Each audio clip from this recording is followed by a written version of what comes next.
CPI കടുത്ത നിലപാട് തുടരുകയാണ്. വരും ദിവസങ്ങളിൽ ഇടതുമുന്നണി രാഷ്ട്രീയത്തിൽ ഉണ്ടാക്കാൻ പോകുന്ന പൊട്ടിത്തെറികൾ തുടക്കമായി കൂടി ഈ ജനയോഗ ലേഖനവും അതുമായി ബന്ധപ്പെട്ട പ്രതികരണങ്ങളും കാണേണ്ടതുണ്ട്. MR അജിത് കുമാറിനെ രൂക്ഷമായ ഭാഷയിൽ വിമർശിച്ചുകൊണ്ടാണ് CPIയുടെ മുഖപത്രമായ ജനയുഗത്തിൽ ലേഖനം വന്നിരിക്കുന്നത്. തൃശൂർ പൂരം അലങ്കോലപ്പെടുത്തിയത് MR അജിത് കുമാറാണെന്ന് നേരിട്ട് തന്നെ ഈ ലേഖനത്തിൽ പറയുന്നുണ്ട്. അജിത് കുമാറും ഓടുന്ന കുതിരയും എന്നാണ് ടൈറ്റിൽ നൽകിയിരിക്കുന്നത്. അജിത് കുമാർ തന്നെയാണ് കലക്കിയത്. അപ്പോൾ പിന്നെ അതേ ആളെ അന്വേഷണം ഏൽപ്പിച്ചാൽ എങ്ങനെയാണ് സ്വയം കുറ്റപ്പെടുത്തിക്കൊണ്ടുള്ള റിപ്പോർട്ട് നൽകുന്നത് എന്ന ഏറ്റവും പ്രധാനപ്പെട്ട ചോദ്യമാണ് CPMന് നേരെ ഉന്നയിച്ചിരിക്കുന്നത്. CPI എന്നതാണ് ഏറ്റവും പ്രധാനപ്പെട്ട കാര്യം. അതേസമയം ഇതേ റിപ്പോർട്ട് തൃശൂർ പൂരം അലങ്കോലപ്പെടുത്തിയ സംഭവത്തിൽ MR അജിത് കുമാർ തയ്യാറാക്കിയ റിപ്പോർട്ട് കഴിഞ്ഞ ദിവസം DGPക്കാണ് നൽകിയത്. ഈ റിപ്പോർട്ട് DGP ഇന്ന് സർക്കാരിന് നൽകും. പൂരം കലക്കിയതിൽ അട്ടിമറിയോ ബാഹ്യ ഇടപെടലോ ഇല്ലെന്നാണ് റിപ്പോർട്ടിലുള്ള പ്രധാനപ്പെട്ട പരാമർശം. കുറേയേറെ ഫോട്ടോകളും ഈ റിപ്പോർട്ടിൽ ഉൾപ്പെടുത്തിയിട്ടുണ്ട്. അതിനാൽ തന്നെ പേജുകളുടെ എണ്ണവും കൂടുതലാണ്. റിപ്പോർട്ടിൽ അന്തിമ തീരുമാനം എടുക്കേണ്ടത് സർക്കാരാണ്. VV വിനോദ് തയ്യാറാക്കിയ റിപ്പോർട്ട് കാണാം. നിലവിലെ സാഹചര്യത്തിൽ എന്തെങ്കിലും ഒരു കൂട്ടിച്ചേർക്കൽ DGPയുടെ ഭാഗത്തു നിന്ന് ഉണ്ടാകുമെന്ന് കരുതുക വയ്യ. ഈ റിപ്പോർട്ട് അതേപടി ഏതാണ്ട് 1400 പേജുള്ള റിപ്പോർട്ടാണ്. ഈ റിപ്പോർട്ട് അതേപടി സർക്കാരിന് കൈമാറുക എന്ന നടപടിക്രമമായിരിക്കും DGP പൂർത്തിയാക്കുക. ഹോം സെക്രട്ടറിക്കാകും ഇത് കൈമാറുന്നത്. തുടർന്ന് മുഖ്യമന്ത്രിയുടെ കൈകളിലേക്ക് എത്തും. മുഖ്യമന്ത്രിയാണ് ഇക്കാര്യത്തിൽ ഒരു അന്തിമ തീരുമാനമെടുക്കേണ്ടത്. ഈ റിപ്പോർട്ട് അംഗീകരിക്കണമോ അല്ലെങ്കിൽ തള്ളണമോ എന്ന തീരുമാനമെടുക്കേണ്ടത്. അതിന്റെ ഒരു അന്തിമമായ തീരുമാനം മുഖ്യമന്ത്രിയുടേതാകും. അതിനുശേഷമായിരിക്കും തുടർ നടപടികൾ. ഇപ്പോഴത്തെ സാഹചര്യം, അത് രാഷ്ട്രീയ സാഹചര്യം അരുൺ വിശദീകരിച്ചു. CPI ഉന്നയിക്കുന്ന എതിർപ്പ് ഈ റിപ്പോർട്ടിനെ പാടെ തള്ളിക്കളഞ്ഞുകൊണ്ട് പരസ്യമായി തന്നെ CPI രംഗത്തെത്തുമ്പോൾ മുഖ്യമന്ത്രി ഈ റിപ്പോർട്ട് അംഗീകരിച്ചാൽ അത് രാഷ്ട്രീയമായി പല ചലനങ്ങൾക്കും വഴിവെക്കുമെന്ന കാര്യം ഉറപ്പാണ്. അതല്ലെങ്കിൽ സർക്കാരിന് മുന്നിലുള്ള ഒരു വഴി ഇതിന്മേൽ വീണ്ടും ഒരു അന്വേഷണം, അതായത് ഇപ്പോൾ ആരോപണ വിധേയനാണ് ADGP MR അജിത് കുമാർ. അദ്ദേഹമാണ് ഈ അന്വേഷണ റിപ്പോർട്ട് തയ്യാറാക്കിയത്. അതുകൊണ്ട് തന്നെ മറ്റൊരു സംവിധാനം, ഒന്നുകിൽ ആഭ്യന്തര സെക്രട്ടറിയുടെയോ ആഭ്യന്തര വകുപ്പിന്റെയോ ഒരു അന്വേഷണം, അല്ലെങ്കിൽ DGPയുടെ മേൽനോട്ടത്തിൽ ഇക്കാര്യങ്ങൾ വീണ്ടും പരിശോധിക്കാനുള്ള നടപടിക്രമങ്ങൾ, അതിലേക്ക് സർക്കാരിന് പോകാം. അതുമല്ലെങ്കിൽ ജുഡീഷ്യൽ അന്വേഷണമാണ്. അത് പ്രതിപക്ഷം ആവശ്യപ്പെടുന്നുണ്ട്, BJP ആവശ്യപ്പെടുന്നുണ്ട്. ഇപ്പോഴത്തെ ഒരു സാഹചര്യത്തിൽ ജുഡീഷ്യൽ അന്വേഷണത്തിലേക്ക് സർക്കാർ പോകുമോ എന്ന കാര്യം വ്യക്തമല്ല. പ്രതിപക്ഷമാകട്ടെ കാര്യങ്ങൾ ഒന്നുകൂടി ബലപ്പെടുത്തുകയാണ്, അല്ലെങ്കിൽ ശക്തമാക്കുകയാണ്. തൃശൂർ പൂരവുമായി ബന്ധപ്പെട്ട് വിശദീകരണ യോഗം വിളിക്കാൻ തീരുമാനിച്ചിട്ടുണ്ട്. തേക്കിൻകാട് മൈതാനത്ത് വിശദീകരണ യോഗം വിളിക്കുക. അതിനെ തുടർന്ന് വരുന്ന സഭാ സമ്മേളനമാണ്. സഭയ്ക്കകത്തും പുറത്തും ഈ വിഷയം ഉയർത്തിക്കൊണ്ടുവരിക എന്നത് തന്നെയാണ് അതിൽ അടിസ്ഥാനമാക്കുന്നത്. തൃശൂർ പൂരം അലങ്കോലമായി എന്ന് പറയുമ്പോൾ അത് എവിടെയാണ് ഊന്നി നിൽക്കുന്നത് എന്നാണ് നമ്മൾ പരിശോധിക്കേണ്ടത്. RSS കൂടിക്കാഴ്ചയിലാണ് അതിനെ കൊണ്ടുവയ്ക്കുന്നത്. ADGPയും 2 RSS നേതാക്കളുമായി നടത്തിയ കൂടിക്കാഴ്ച, ദത്താത്രേയയും അതോടൊപ്പം തന്നെ റാം മാധവുമായി അടുത്തടുത്ത ദിവസങ്ങളിൽ 10 ദിവസത്തെ ഇടവേളകളിൽ ADGP 2 ജില്ലകളിലായി കൂടിക്കാഴ്ച നടത്തി. ഇതിന്റെ ആവശ്യം എന്തായിരുന്നു എന്നാണ് ബിനോയ് വിശ്വം ഉൾപ്പെടെ CPIയുടെ പ്രധാനപ്പെട്ട നേതാക്കൾ ചോദിച്ചത്. ഇക്കാര്യത്തിൽ തൃപ്തികരമായ ഒരു വിശദീകരണം നൽകാൻ ഇതുവരെ ADGPക്ക് കഴിഞ്ഞിട്ടില്ല. വ്യക്തിപരമായ കൂടിക്കാഴ്ച ആണ് എന്ന് പറയുമ്പോഴും ഇത്രയും ഉന്നത സ്ഥാനത്തിരിക്കുന്ന ഒരാൾ, പ്രത്യേകിച്ച് ക്രമസമാധാന ചുമതല വഹിക്കുന്ന ഒരാൾ, മറ്റ് ചില സുഹൃത്തുക്കളുമായി അദ്ദേഹത്തോടൊപ്പം മറ്റ് ചില ബിസിനസ്സുകാർ കൂടി ഉണ്ടായിരുന്നു എന്നാണ് മനസ്സിലാക്കുന്നത്. ആ തരത്തിൽ എന്തിനെ ഈ കൂടിക്കാഴ്ച നടത്തിയെന്നതാണ് പ്രധാനമായും ഉയർന്നു വരുന്ന ചോദ്യം. അക്കാര്യങ്ങളിൽ സർക്കാർ വിശദീകരിക്കേണ്ടി വരും. EP ജയരാജന്റെ അനുഭവം മുന്നിലുണ്ട്. കാരണം കേരളത്തിന്റെ പ്രഭാരി, അദ്ദേഹവുമായി BJP നേതാവ് അദ്ദേഹത്തിന്റെ വീട്ടിലേക്ക് വരുന്നു, പുറത്തേക്ക് പോകുന്നു. ഒരു രാഷ്ട്രീയ ചർച്ച പോലും നടന്നിട്ടില്ല. പ്രകാശ് ജാവദേക്കറുമായി അദ്ദേഹം തന്റെ വീട്ടിലേക്ക് വരിക മാത്രമാണ് ചെയ്തതെന്ന് EP ജയരാജൻ വിശദീകരിച്ചിട്ട് പോലും പാർട്ടിയിൽ അദ്ദേഹത്തിന് നേരിടേണ്ടി വന്ന സാഹചര്യം നമുക്ക് മുന്നിലുള്ള അനുഭവമാണ്. ഇടതുമുന്നണി കൺവീനർ സ്ഥാനത്ത് നിന്ന് EP ജയരാജൻ പുറത്തു പോകുന്ന നിലയുണ്ടായി. അവിടെയാണ് MR അജിത് കുമാർ സംരക്ഷിക്കപ്പെടുന്നത്. കാരണം തീവ്രത പരിശോധിച്ചാൽ BJP നേതാവിനെയാണ് EP Jayarajan കണ്ടതെങ്കിൽ അതിനുമപ്പുറത്ത് RSS നേതാക്കളുമായാണ് MR Ajith Kumar കൂടിക്കാഴ്ച നടത്തിയത്. EP ജയരാജന് നടപടി വരികയും EP ജയരാജൻ പുറത്തു പോവുകയും ചെയ്യേണ്ടി വരുമ്പോൾ MR അജിത് കുമാർ സംരക്ഷിക്കപ്പെടുന്നു. അത് മുഖ്യമന്ത്രിയാണ് അങ്ങനെ ഒരു കവചം തീർക്കുന്നത്. അദ്ദേഹത്തെ മാറ്റി നിർത്തിയുള്ള അന്വേഷണം, അതിന് പോലും മുഖ്യമന്ത്രി തയ്യാറാകുന്നില്ല. ഇത് തന്നെയാണ് CPIയെ ചൊടിപ്പിക്കുന്നത്. CPI മാത്രമല്ല RJDയും NCPയും ഉൾപ്പെടെയുള്ള പാർട്ടികൾ ഇതിൽ എതിർപ്പ് പ്രകടിപ്പിച്ചു കഴിഞ്ഞു. അതുകൊണ്ട് തന്നെ ഈ വരും ദിവസങ്ങൾ ഏത് നിലയ്ക്കാകും പോവുക, അത് ജുഡീഷ്യൽ അന്വേഷണം എന്നതിന് സർക്കാർ വഴങ്ങുമോ, അതല്ലെങ്കിൽ ഈ റിപ്പോർട്ട് പൂർണ്ണമായും അംഗീകരിക്കുമോ, അതല്ല ഈ റിപ്പോർട്ടിന് മുകളിൽ മറ്റൊരു അന്വേഷണം പ്രഖ്യാപിക്കുമോ, ഇത്തരം കാര്യങ്ങളെല്ലാം, ഇത്തരം സാധ്യതകളെല്ലാം നിലനിൽക്കുന്നു.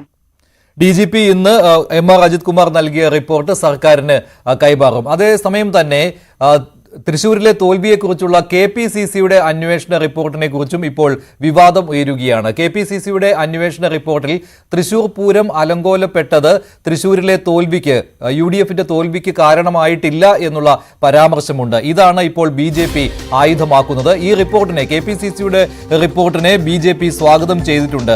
അതേസമയം KPCCയുടെ ഈ റിപ്പോർട്ടിലെ പരാമർശം എന്താണെന്ന് KPCC പ്രസിഡന്റിനോട് ചോദിക്കണം എന്നാണ് കെ മുരളീധരൻ ഇന്ന് പ്രതികരിച്ചത്. പരമ്പരാഗത വോട്ട് UDFിൽ നിന്ന് ചോർന്നിട്ടുണ്ട് എന്നുള്ള നിലപാടിൽ കെ മുരളീധരൻ ഉറച്ചു നിൽക്കുകയാണ്.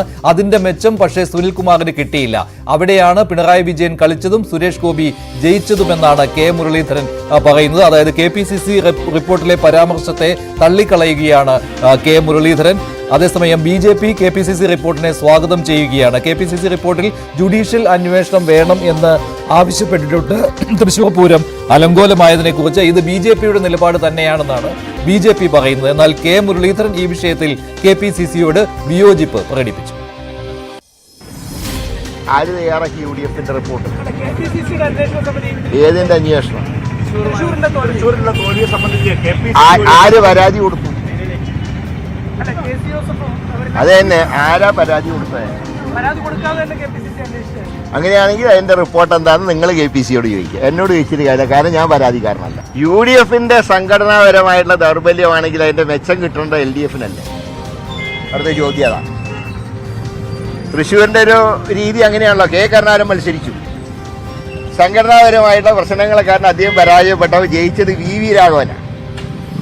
ഇവിടെ സുനിൽകുമാർ അല്ല ജയിക്കുന്നത്, ഇവിടെ ജയിച്ച BJP.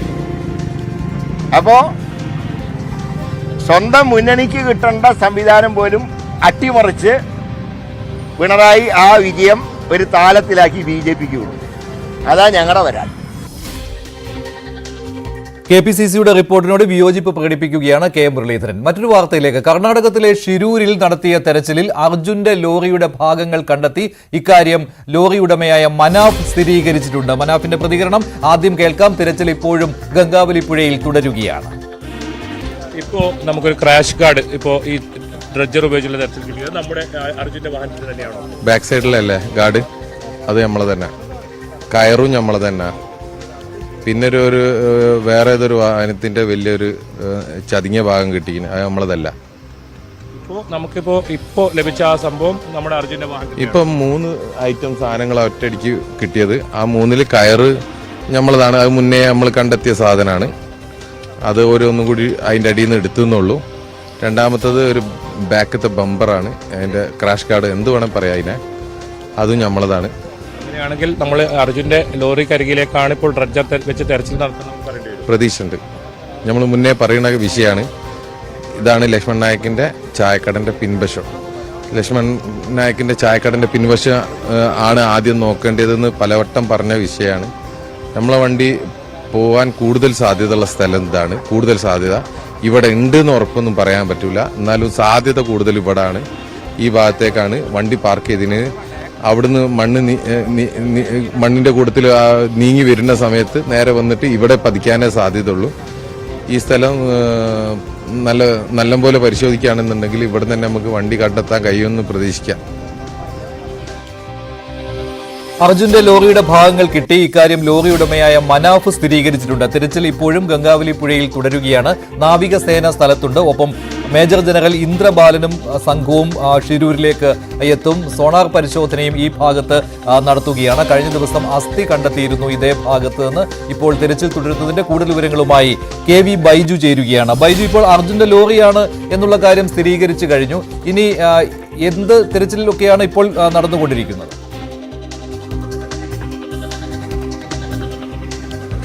തീർച്ചയായും മഞ്ജുഷയെ ആ തിരച്ചിൽ നിർണായക ഘട്ടത്തിലേക്ക് കടക്കുന്നു എന്ന് വേണം പറയാൻ. അതായത് ഈ കഴിഞ്ഞ ദിവസങ്ങളിലൊന്നും കാര്യമായ വസ്തുക്കളൊന്നും അർജുന്റെ വാഹനത്തിന് ലഭിച്ചിരുന്നില്ല. ഇപ്പോൾ ഈ ഡ്രഡ്ജർ ഉപയോഗിച്ച് നടത്തുന്ന ഈ തെരച്ചിലിൽ ഇപ്പോൾ പ്രധാനപ്പെട്ട അർജുന്റെ വാഹനത്തിന്റെ ഒരു ക്രാഷ് ഗാർഡ് എന്നാണ് ലോറി ഉടമ മനാഫ് അത് സ്ഥിരീകരിച്ചിരിക്കുന്നത്. ആ ക്രാഷ് ഗാർഡ് ലഭിച്ചിരിക്കുന്നു. ഇപ്പോൾ നമുക്ക് ദൃശ്യങ്ങളിൽ കാണാം ഗംഗാവലി പുഴയിൽ ആ ഡ്രഡ്ജർ അതിന്റെ തിരച്ചിൽ ഊർജിതമായി തുടരുന്നത്. ഈ പ്രദേശത്താണ് നേവിയുടെ നേതൃത്വത്തിൽ നടത്തിയ സോണാർ പരിശോധനയിൽ വലിയ ലോഹഭാഗം, അതായത് അർജുന്റെ ലോറിയുടേതെന്ന് പറയപ്പെടുന്ന ആ ലോഹഭാഗം കിട്ടിയ ആ പ്രദേശം കേന്ദ്രീകരിച്ചാണ് ഇന്ന് രാവിലെ മുതൽ തന്നെ ഈ തരത്തിലുള്ള തെരച്ചിൽ നടന്നത്. അവിടെ നടത്തിയ തെരച്ചിലാണ് ആ വാഹനത്തിന്റെ, അർജുന്റെ വാഹനത്തിന്റെ മരത്തിന് കെട്ടാൻ ഉപയോഗിച്ച കയർ, നേരത്തെ ഒരുപാട് ഈ ഭാഗങ്ങളിൽ തന്നെ കയർ ലഭിച്ചിരുന്നു. പക്ഷേ ഇപ്പോഴും ആ കയർ ലഭിക്കുന്ന സാഹചര്യമുണ്ടായി.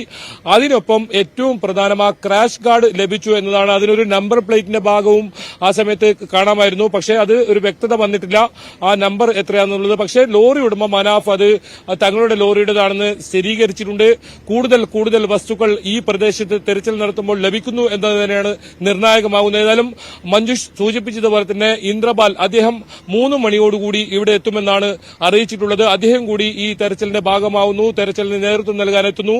ഒപ്പം നേവിയുടെ നേതൃത്വത്തിലുള്ള തെരച്ചിലും ഇപ്പോൾ നടക്കുന്നുണ്ട്. നേവിയും ഈ തെരച്ചിൽ ഇന്നു മുതൽ ഭാഗമാക്കായിട്ടുണ്ട്. എന്തായാലും വലിയ തോതിലുള്ള തെരച്ചിലാണ് ഇപ്പോൾ നടക്കുന്നത്. ഈ പ്രദേശം ഇപ്പോൾ ഡ്രഡ്ജർ നമ്മൾ ദൃശ്യങ്ങളിൽ തത്സമയം കാണുന്ന ആ പ്രദേശത്താണ് ഇത്തരത്തിൽ ഈ ലോറി ഉണ്ടെന്ന് ഈ സോണാർ പരിശോധനയിൽ കണ്ടെത്തിയിരിക്കുന്നത്. അതുകൊണ്ട് തന്നെ ആ പ്രദേശം കേന്ദ്രീകരിച്ച് തെരച്ചിൽ നടത്തണമെന്ന് കുടുംബവും ആവശ്യപ്പെട്ടിരുന്നു. അതിന്റെ അടിസ്ഥാനത്തിലാണ് ഇന്ന് രാവിലെ മുതൽ തന്നെ മുഴുവൻ സമയവും ഡ്രഡ്ജർ ഈ മേഖലകൾ കേന്ദ്രീകരിച്ച് തെരച്ചിൽ നടത്തുന്നത്.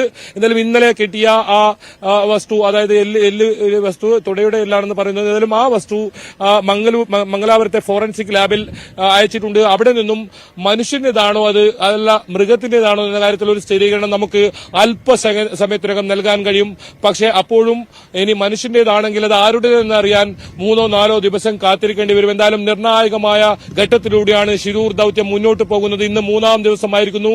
10 ദിവസമാണ് ഈ ഡ്രഡ്ജർ ഉപയോഗിച്ചുള്ള ഇത്തരത്തിലുള്ള തെരച്ചിലിന് ഉണ്ടാകുന്നതെങ്കിൽ ഇന്ന് വരെയുള്ള തുക നൽകി കഴിഞ്ഞു. ഇനി നാളെ ഏത് രീതിയിലാണ് തെരച്ചിൽ നടത്തുന്ന കാര്യത്തിൽ വൈകിട്ട് MLA ഉൾപ്പെടെയുള്ളവരുടെ വാർത്താ സമ്മേളനം ഉണ്ടാവും. ആ വാർത്താ സമ്മേളനത്തെ സംബന്ധിച്ച വിശദീകരണം ഉണ്ടാവും. ഏതായാലും ഡ്രഡ്ജർ ഇപ്പോഴും ആ മേഖല കേന്ദ്രീകരിച്ച് തന്നെ തെരച്ചിൽ നടത്തുന്ന ആ തത്സമയ ദൃശ്യങ്ങളാണ് നമ്മൾ കാണുന്നത്.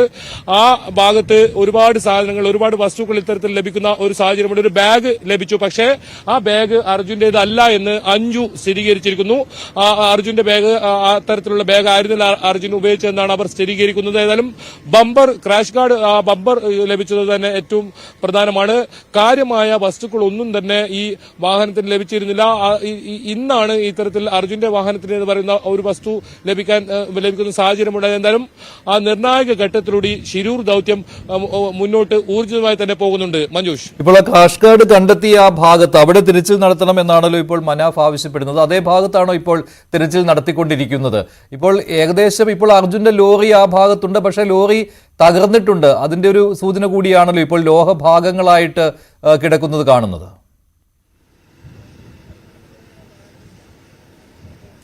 ആ കുടുംബവും മനാഫും നേരത്തെ തന്നെ ആവശ്യപ്പെട്ടത് ഈ മേഖലകൾ കേന്ദ്രീകരിച്ച് കൃത്യമായ തെരച്ചിൽ നടത്തണമെന്നാണ്. പക്ഷേ ഇവിടെയുള്ള ഏറ്റവും വലിയ ഒരു ബുദ്ധിമുട്ട് എന്ന് പറയുന്നത് ലോറിയുടെ മുകളിൽ വലിയ തോതിൽ മണ്ണുകൾ അടിഞ്ഞു കൂടിയിട്ടുണ്ടെന്നാണ് ഈ പരിശോധനയിൽ, സോണാർ പരിശോധനയിൽ കണ്ടെത്തിയത്. ആ മണ്ണുകൾ നീക്കം ചെയ്താൽ മാത്രമേ ലോറിക്കരികിൽ, ഇവിടെ ലോറി ഉണ്ടെങ്കിൽ ആ ലോറിക്കരികിലേക്ക് എത്താൻ സാധിക്കൂ.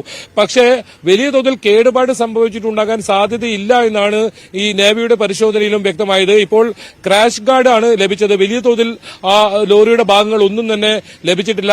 അതിനു പുറമെ മരങ്ങൾ, ഈ അർജുന്റെ വാഹനത്തിലുണ്ടായ തടിക്കഷ്ണങ്ങൾ ലഭിക്കുന്ന ഒരു സാഹചര്യം മാത്രമാണ് ഉണ്ടായത്. എന്തായാലും ലോറി വലിയ തോതിൽ അത്തരത്തിൽ കേടുപാടുകൾ സംഭവിച്ചിട്ടുണ്ടാകില്ല എന്നൊരു നിഗമനമാണ് ദൌത്യ സംഘവും അതുപോലെ തന്നെ കുടുംബവും പ്രതീക്ഷിക്കുന്നത്. അതേതായാലും നമുക്ക് വരും മണിക്കൂറുകൾ വളരെ നിർണായകമാണ്. ശിരൂരിനെ സംബന്ധിച്ചിടത്തോളം ഈ ദൌത്യം അവസാനിക്കാൻ ഇനി ഏതാനും ദിവസങ്ങൾ മാത്രമേ ഉള്ളൂ. ഇത് അവസാനഘട്ട തെരച്ചിലാണെന്ന് ജില്ലാ ഭരണകൂടം നേരത്തെ തന്നെ വ്യക്തമാക്കിയ ഒരു സാഹചര്യം കൂടിയുണ്ട്. അതുകൊണ്ട് നിർണായകമായ തെരച്ചിലേക്ക് ഇപ്പോൾ കടന്നിരിക്കുന്നു. പല വസ്തുക്കൾ നമുക്ക് ദൃശ്യങ്ങളിൽ തന്നെ കാണാം. ആളുകൾ ആ ഡ്രഡ്ജറിനകത്ത് നിന്ന് ആ വസ്തുക്കൾ പരിശോധിക്കുന്നത്. പല വസ്തുക്കൾ ലഭിക്കുന്നുണ്ട്. അതിൽ അർജുന്റെ ലോറിയുടെ വസ്തുക്കളും ലഭിക്കുന്നുണ്ട്. എന്തായാലും അതൊക്കെ ഇപ്പോൾ പുറത്തേക്ക് കൊണ്ടുവരുന്നുണ്ട്. പുറത്തേക്ക് വരുമ്പോൾ നമുക്കത് കൂടുതൽ വ്യക്തത ആ കാര്യത്തിൽ വരും. ഏതായാലും ഇപ്പോൾ ലഭിച്ച ആ ക്രാഷ് ഗാർഡ് ഇതുവരെ ആദ്യമായാണ് അത്തരത്തിലുള്ളൊരു വസ്തു അർജുന്റെ ലോറിയുടേത് ലഭിക്കുന്നത്. ആ ക്രാഷ് ഗാർഡ് അർജുന്റെ ലോറിയുടേതാണെന്ന് ഇപ്പോൾ സ്ഥിരീകരിച്ചിരിക്കുന്നത്. പക്ഷേ മറ്റു ഭാഗങ്ങളൊന്നും തന്നെ ക്യാബിനുമായി ബന്ധപ്പെട്ട മറ്റു ഭാഗങ്ങളൊന്നും തന്നെ ഇതുവരെ ലഭിച്ചിട്ടില്ല. അങ്ങനെയാണെങ്കിൽ നേവിയുടെ ആ പരിശോധനയിൽ കണ്ടെത്തിയ ആ നിഗമനം അത് ശരിയാവും. അതുതന്നെ ഈ മണ്ണിനടിയിൽ ഇത്തരത്തിൽ ലോറി വലിയ തോതിൽ താഴ്ചയിൽ ഉണ്ടാകുമെന്ന് തന്നെയാണ് പ്രതീക്ഷിക്കുന്നത്. അങ്ങനെ ഈ മണ്ണ് നീക്കം ചെയ്തതിനു ശേഷം ലോറി മുകളിലേക്ക് എത്തിക്കാനുള്ള ഒരു ശ്രമമാണ് ഇപ്പോൾ നടക്കുന്നത്. ആ ശ്രമവുമായി ഡ്രഡ്ജർ ഉപയോഗിച്ച് ഇപ്പോൾ ശ്രമം മുന്നോട്ട് കൊണ്ടുപോകുന്നത്. ഏതായാലും ഇന്ദ്രപാൽ കൂടി എത്തുന്നതോടുകൂടി ഈ തെരച്ചിലിന് കുറച്ചുകൂടി ശാസ്ത്രീയമായ രീതിയിലുള്ള ഒരു ഏകോപനം ഉണ്ടാകും. നിലവിൽ 2 ദിവസം നമുക്ക് വലിയൊരു ഏകോപനം ഇവിടെ കാണാൻ സാധിച്ചിരുന്നില്ല ഈ ദൌത്യത്തിൽ. അത് തന്നെയാണ് ഇപ്പോൾ ഇന്ദ്രപാൽ കൂടി എത്തുന്നതോടുകൂടി ഇതിൽ കൃത്യമായ ഒരു ഏകോപനം ഉണ്ടാകുമെന്ന് തന്നെയാണ് പ്രതീക്ഷിക്കപ്പെടുന്നത്. അത് തന്നെയാണ് കുടുംബവും ആവശ്യപ്പെടുന്നത്. വളരെ വേഗത്തിൽ ഈ തെരച്ചിൽ മുന്നോട്ട് കൊണ്ടുപോകണം. കാരണം കാലാവസ്ഥ വളരെ അനുകൂലമാണ്. നിലവിൽ പ്രതികൂലമായ കാലാവസ്ഥ ഉണ്ടാകുന്നതിന് മുമ്പ് തന്നെ ഇത്തരത്തിൽ തെരച്ചിൽ നടത്തണമെന്ന ഒരു ആവശ്യം തന്നെയാണ് കുടുംബവും മുന്നോട്ട് വെക്കുന്നത്. വേലിയിറക്ക സമയമാണ് ഇനി വരാൻ പോകുന്നത്. വൈകിട്ട് 4:30 വലിയ തോതിൽ വെള്ളം ഗംഗാവലിയിൽ കുറയുന്ന ഒരു സാഹചര്യമാണ്. അപ്പോൾ ആ സമയത്ത് ഈ ഡ്രഡ്ജർ ഉപയോഗിച്ച് കൂടുതൽ മണ്ണുകൾ നീക്കം ചെയ്യാൻ കഴിയുന്ന സാഹചര്യം ഉണ്ടായതാലും 6 മണി വരെ 7 മണി വരെയാണ് ഈ തെരച്ചിൽ നടക്കുക. രാവിലെ 8 മണിക്ക് തുടങ്ങി 7 മണിയോടുകൂടി ഇത് അവസാനിപ്പിക്കുന്ന രീതിയിലാണ് ഈ തെരച്ചിൽ. രാത്രി തെരച്ചിൽ ഇല്ല. ഏതായാലും നിലവിൽ കാലാവസ്ഥ അനുകൂലം തന്നെയാണ്. ഏതായാലും ഡ്രഡ്ജർ ഉപയോഗിച്ചുള്ള തെരച്ചിൽ ഇപ്പോഴും തുടരുന്നുണ്ട്. മഞ്ജുഷ്, അതിനിടയ്ക്ക് വസ്ത്രങ്ങൾ കണ്ടെത്തി എന്ന രീതിയിലുള്ള വാർത്തകളും വരുന്നുണ്ടല്ലോ. അങ്ങനെ എന്തെങ്കിലും സ്ഥിരീകരിക്കുന്ന കാര്യങ്ങൾ ഉണ്ടോ ബൈജു?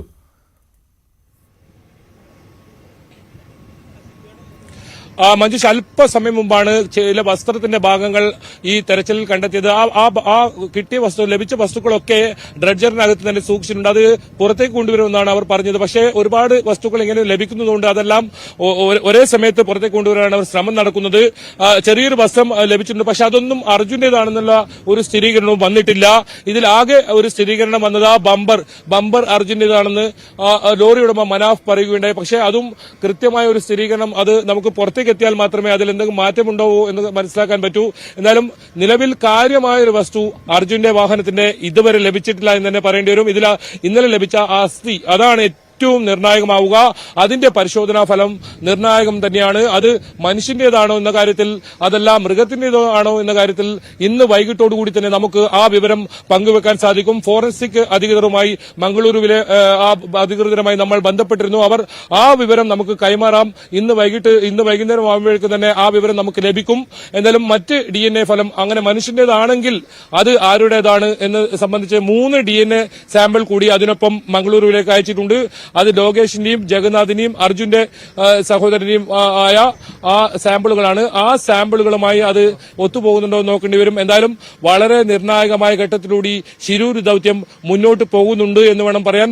പല വസ്തുക്കൾ ഇപ്പോൾ ഈ ഡ്രഡ്ജർ ഉപയോഗിച്ച് നടന്ന തെരച്ചിലിൽ കണ്ടെത്തുന്നുണ്ട്. അതൊക്കെ ആ ഡ്രഡ്ജറിനകത്ത് സൂക്ഷിച്ചിട്ടുണ്ട്. അതൊക്കെ പുറത്തു കൊണ്ടുവരും. ഒരേ സമയത്തായിരിക്കും ഇതൊക്കെ പുറത്തു കൊണ്ടുവരിക.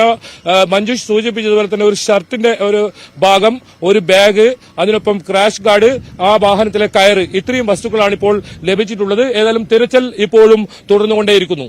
ശരി, കെ വി ബൈജു ആണ് വിവരങ്ങൾ നൽകുന്നത്. ഇപ്പോഴും ഷിരൂരിൽ ഗംഗാവലി പുഴയിൽ തിരച്ചിൽ നടക്കുകയാണ്. അതിന്റെ തത്സമയ ദൃശ്യങ്ങളാണ് കണ്ടുകൊണ്ടിരിക്കുന്നത്. ഡ്രഡ്ജർ ഉപയോഗിച്ചുള്ള മണ്ണ് മാന്തുന്ന ജോലിയാണ് ഇപ്പോൾ നടന്നുകൊണ്ടിരിക്കുന്നത്. അതിനിടയിലാണ് അർജുന്റെ ലോറിയുടെ ക്രാഷ് ഗാർഡ് കണ്ടെത്തിയത്. ഇത് സ്ഥിരീകരിച്ചിട്ടുണ്ട് ലോറി ഉടമയായ മനാഫ്. ഇനിയും അവിടെ ശാസ്ത്രീയമായ ചില പരിശോധനകൾ നടത്താൻ പോവുകയാണ്. അതിന് മേജർ ജനറൽ ഇന്ദ്രബാലന്റെ നേതൃത്വത്തിലുള്ള സംഘം അല്പസമയത്തിനകം ഷിരൂരിൽ എത്തും. ഇതേ ഭാഗത്ത് തന്നെ കൂടുതൽ പരിശോധന നടത്താൻ പോവുകയാണ്. ലോറിയുടെ മുകളിൽ മണ്ണടിഞ്ഞിട്ടുണ്ട്. അതുമാത്രമല്ല, നേരത്തെ ഈശ്വർ മൽപെ മുങ്ങൽ വിദഗ്ധൻ അദ്ദേഹം കഴിഞ്ഞ ദിവസം പറഞ്ഞത് ലോറി തലകീഴായി മറിഞ്ഞു കിടക്കുന്നു എന്നുള്ള കാര്യമാണ്. ടയറുകൾ മുകളിലാണ്. ഇതിനിടെയാണ് ഇപ്പോൾ ക്രാഷ് ഗാർഡ് കണ്ടെത്തിയത്. കഴിഞ്ഞ ദിവസം ഒരു എല്ല് കണ്ടെത്തിയിരുന്നു അവിടെ നിന്ന്. ഇത് പരിശോധനയ്ക്ക് വേണ്ടി, ഫോറൻസിക് പരിശോധനയ്ക്ക് വേണ്ടി അയച്ചിരിക്കുകയാണ്. എന്തായാലും ഇന്നത്തോടുകൂടി കൂടുതൽ വിവരങ്ങൾ കിട്ടുവാനുള്ള സാധ്യത കാണുകയാണ്. അതിനുകൂടി വേണ്ടിയാണ് ശാസ്ത്രീയമായ പരിശോധനകൾ തുടരുവാനായിട്ട് തീരുമാനിച്ചിരിക്കുന്നത്. മറ്റു വാർത്തകളിലേക്ക്. ഓണാവധി കഴിഞ്ഞതോടെ കാലുകുത്താൻ ഇടമില്ലാതെയാണ് ഇന്നത്തെ ട്രെയിൻ യാത്ര. പ്രത്യേകിച്ച് വേണാട് എക്സ്പ്രസിൽ. രാവിലെ തിരുവനന്തപുരത്ത് നിന്ന് ഷൊർണൂരിലേക്ക് പുറപ്പെട്ട വേണാട് എക്സ്പ്രസിൽ എറണാകുളം വരെ കാലുകുത്താൻ ഇടമില്ലായിരുന്നു. 2 യാത്രക്കാർ ഇതിനിടെ കുഴഞ്ഞു വീണു. പിറവം റോഡ് റെയിൽവേ സ്റ്റേഷൻ കഴിഞ്ഞപ്പോഴാണ് 2 വനിതാ യാത്രക്കാർ ട്രെയിനിനുള്ളിൽ കുഴഞ്ഞു വീണത്. ഇവർക്ക് യാത്രക്കാർ തന്നെ പ്രാഥമിക ശുശ്രൂഷ നൽകി. തിരുവനന്തപുരത്ത് നിന്ന് രാവിലെ പുറപ്പെട്ട വേണാട് എക്സ്പ്രസിൽ തിരുവനന്തപുരം മുതൽ തന്നെ നല്ല തിരക്കായിരുന്നു. ഇതിനിടെ യാത്രക്കാർ പരാതിപ്പെടുന്നത് വന്ദേ ഭാരതിന് കടന്നു പോകാൻ വേണ്ടി പലയിടങ്ങളിലും വേണാട് എക്സ്പ്രസ് നിർത്തിയിടുകയാണ്. അങ്ങനെ യാത്രക്കാർ ഏറെ നേരം കാത്തിരിക്കേണ്ട ഒരു ഗതികേടിലാണ് എന്നുള്ള കാര്യവും യാത്രക്കാർ പറയുകയാണ്. വേണാട് എക്സ്പ്രസിലെ ദൃശ്യങ്ങളാണ് കാണുന്നത്. ഇന്ന് പിറവം റോഡ് റെയിൽവേ സ്റ്റേഷൻ കഴിഞ്ഞപ്പോഴാണ് യാത്രക്കാർ കുഴഞ്ഞു വീഴുന്നത്. ഇത് വേണാടിൽ മാത്രമല്ല മറ്റ് ട്രെയിനുകളിലും രാവിലെ പുറപ്പെട്ട മറ്റ് ട്രെയിനുകളിലും വലിയ തിരക്കായിരുന്നു ഇന്ന്. ഓണക്കാലം കഴിഞ്ഞതോടുകൂടി സർക്കാർ ജീവനക്കാരുടെ തിരക്ക് കൂടി. അതുമാത്രമല്ല അവധി കഴിഞ്ഞ് പോകുന്നവരുടെ തിരക്കും ട്രെയിനുകളിൽ ഉണ്ടായിരുന്നു. ട്രെയിൻ പിടിച്ചിടുന്നത് ദുരിതം കൂട്ടുകയാണെന്നാണ് യാത്രക്കാർ പറയുന്നത്.